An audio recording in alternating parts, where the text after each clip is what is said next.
A shattered car, shattered lives.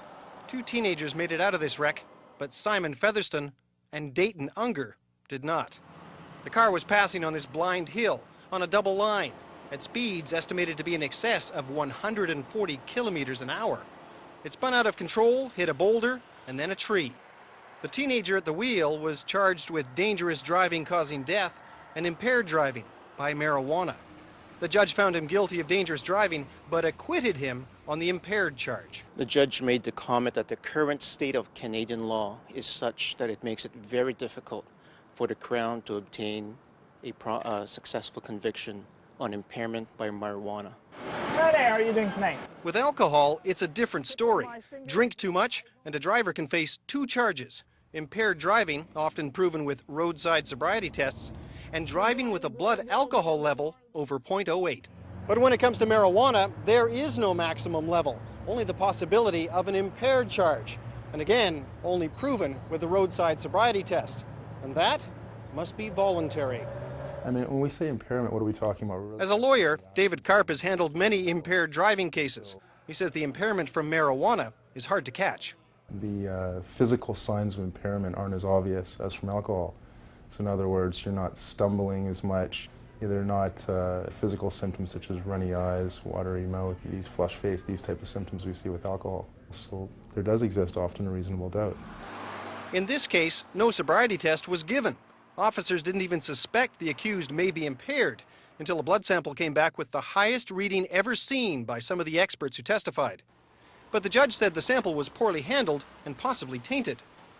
The case has left the victims' families discouraged. We were hoping that this would be a precedent-setting case and that the laws would be changed and need to be changed now.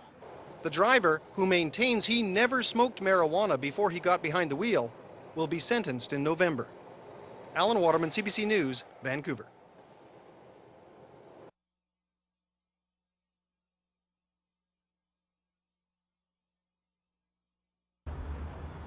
This was the Langley neighborhood where a convicted repeat sex offender lived and committed his crimes. Last summer, Brian Edwards Abrasimo kidnapped and sexually assaulted an 11-year-old girl on this road.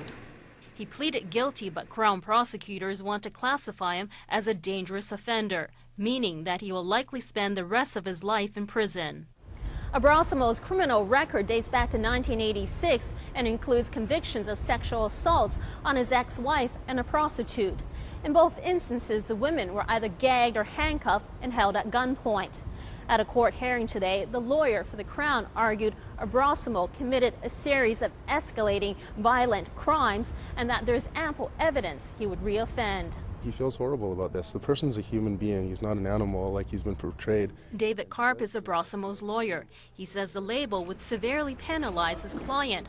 Karp is opposing an application by the Crown for a psychological assessment of Abrasimo. My argument is, though, that we should not even send him for the assessment at this point because of the stigma that is associated with it. As of May, there were 336 people labeled dangerous offenders across Canada. On average, 24 criminals receive the designation each year.